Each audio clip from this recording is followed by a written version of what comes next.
And no matter where you go, people are going to have a perception of you, and they're going to look at you and they're going to be thinking something. But what you have to do is you have to realize that within each and every one of us, there is something there that no one can take away your substance. Let me ask you a question. And I want to ask you a question. How many people in this room have ever felt helpless in your life? Who has ever felt helpless? Anybody? Stand up if you felt helpless before. Just stand up. If you felt helpless at any time in your life, please stand up. Okay. Has anybody in this room ever felt overlooked? You know, like people look over you. Stand up then if you felt overlooked. Has anybody here ever felt like an outsider? If you felt like an outsider, you know, who's felt depressed? Anybody felt depressed? And check this out. You know what you've just done? You've done something amazing. You've just proven my theory that we all are the same. That we all have same problems, same issues. We all should just get along, baby. We should just get along. You're in the hood. H, helpless. O, overlooked. O, outsider. D, depressed. Now, the question is, how do you get out of the hood? No. Mentally, how do you get out of the hood? It's all about the equipment that you use each and every day. Who relies on the computers? Laptops? Who on your mobile phone? If you lost your phone, you lose your life, your business, and that would be it. You go down the tube. The question is, what equipment do you need to do your best work? What equipment do you need that will separate you from your competition? What equipment do you need that will set you apart from everybody else who wants to do what you do? What equipment do you need to help you with your family and every aspect of your life? It's simple. It's called the ability to dream. Now, dream is not just a word that we use that you wake up in the middle of the night and say, oh, that was awesome. I'm talking about the kind of dream where each letter means something significant in your life. D is for dedication. Ask yourself, how many people are doing everything you possibly can to be the best at what you do? There are so many people that aim high. There's nothing wrong with that. But there's also a lot of people that aim low.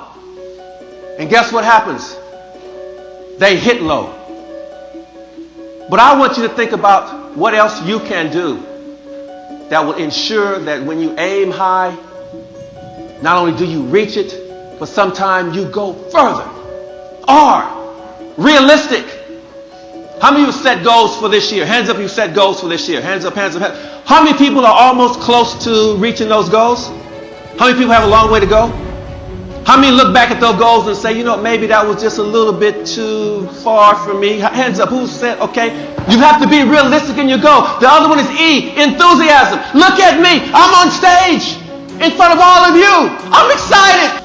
A, attitude. Who has a great attitude? Say, my attitude is contagious and it's worth catching. Your attitude has to be contagious. Now, M, motivation. Motivation. My industry classifies me as a motivational speaker, but I don't like that word. You know why? Because when you're a motivational speaker, or you say you're a motivational speaker, you walk into a room and you say a lot of good stuff. People feel happy, they walk out, and that's it. I'm talking about activation. It's great to be motivated, but to be activated means that you're going to take the information you've been given and walk out and do something with it. You're going to actually go out and change lives. I am a catalyst of change. What I do is I instruct people, corporations, organizations, giant conferences, when they walk out of the room, that they're going to look at their lives and say, hey, I can do it. I can do anything. You might be looking at me and says, well, you're tall. You look like an athlete. So why should we think that you had any problems? Let me tell you something. 10 years of age, sitting in my class, South Central Los Angeles. Teacher says, hey, we're going to do some coloring today. I was like, oh, coloring, yes. And who likes to crayon? Who likes to color in? Remember the crayons? Teacher walks and says, okay, we want you to paint a picture of what your future will look like. And I looked around and everybody was all enthusiastic. Oh, yeah. They were doing Superman, Batman, And me, struggled to think about what I was going to write. Finally, I started drawing. And the teacher said, come on up. When I walked up to the front of the room, I had a picture. And as I began to walk to the front of the room, I looked at my picture. And my picture didn't look too good. My picture didn't have a lot of dreams and hopes and aspirations. This was my picture. One picture was me in a county jail. Because society said because I was black and I lived in South Central Los Angeles that I could never have a job. I could never have an education.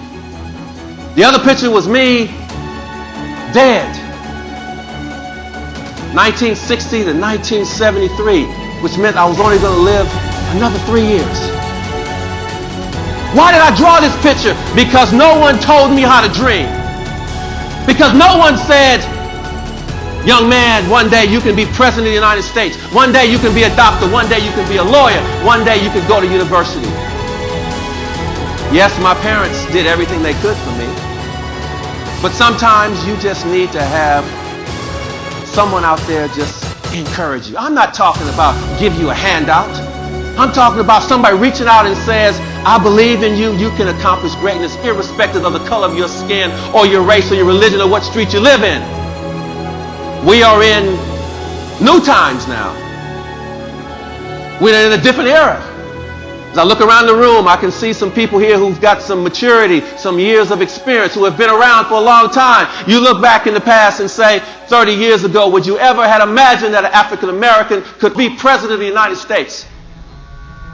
Did you ever imagine that a female, a woman, could almost be president of the United States? Did you ever think it was possible? No.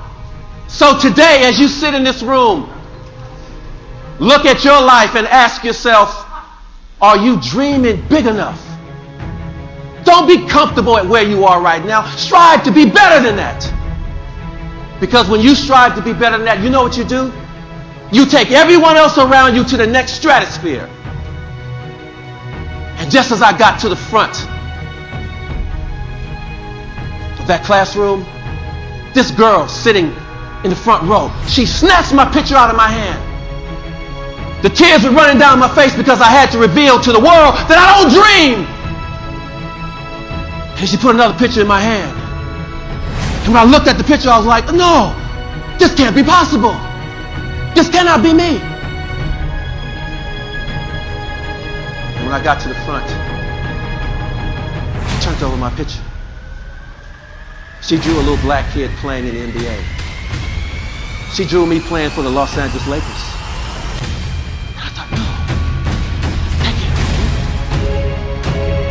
When I went back to my seat, I took my picture and I took it home and I thought all night, you know what? Is there a chance for me? Is there a chance for me? Yeah, there was a chance for me. And my chance, it started when somebody introduced in my head that I am somebody. And in your life, you will be told for whatever reason that you don't have the goods. Your clients that you come in contact, at some time in their life, they were told that they don't have the goods. And wouldn't it be just fantastic if each and every one of you started to realize that you are in a position to change attitudes of others around you by simply changing your own attitude? I'm in a position because I dared to dream big. When I was 10 years of age and going to school every day, my mother would walk me to school. I had a bone disease in my knees. The doctor said I would never play sport. I was an abnormal child. Kids used to throw rocks at me. They used to beat me. No brothers, no sisters. I lived in poverty. And every day she walked me to school, she says, one day you will do great things in your life. One day you will change someone's life. One day you will wake up and realize that you are special. That's why I took the shot. I am thankful and blessed Because a long, long time ago, somebody introduced to me the notion of dreaming and dreaming big.